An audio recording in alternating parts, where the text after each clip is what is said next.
an asymmetrical tartan affect the look of the pleats?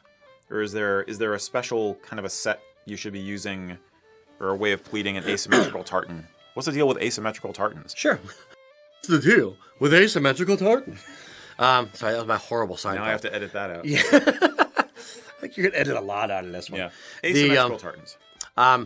Asymmetrical tartans are basically, when it comes to tartans, most of them are symmetrical. Meaning, if you take a stripe in a tartan, in this case, the Royal Stuart, the white stripe in the center, and put a mirror right on that, the right and the left side of the mirror are going to look the same. That's symmetrical. An asymmetrical tartan is one like Macmillan Old or like Buchanan, where if you put a mirror there, it's going to be different on one side than the other. Or, well, it doesn't work if you put a mirror there. A way to describe it is it's a tartan. It goes A, B, C, B, A, A, B, C, B, A, and it goes up and down the scale. An asymmetrical tartan, the elements in the tartan will go A, B, C, A, B, C, A, B, C. Huh. So that's kind of the way that the mills would describe it. An asymmetrical tartan, the tricky part as far as being a kilt maker is you have to order that cloth single width.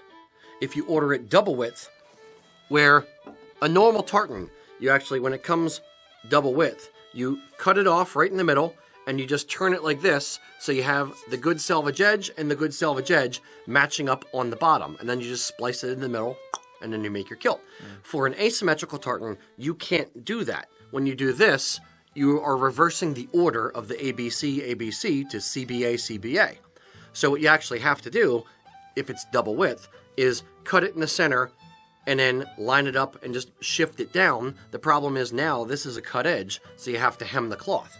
So when you're ordering an asymmetrical tartan, you have to order it, or ideally, you order it single width so you don't have to actually hem it.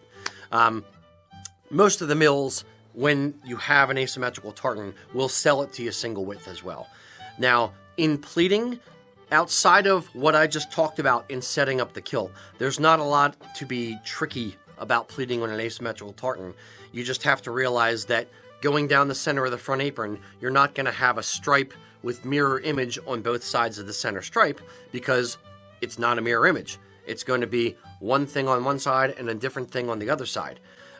Same thing goes for the back of the kilt. You're going to have a dominant stripe or section in the center of the back, and then one direction is one element, the other direction is another element. Wow. So it's not too tricky to pleat up, but the setup before you get to the pleating, that's where the tricky part is for asymmetrical tartans. So if I have an asymmetrical tartan, I could still say pleat it to the stripe or pleat it to the set, and you'll make it work-ish. Yeah. Okay. Yep. It's not going to look stupid. Like if I have an asymmetrical tartan and I say pleat to the set, it's not going to look dumb. No, okay. not at all. Okay. Cool.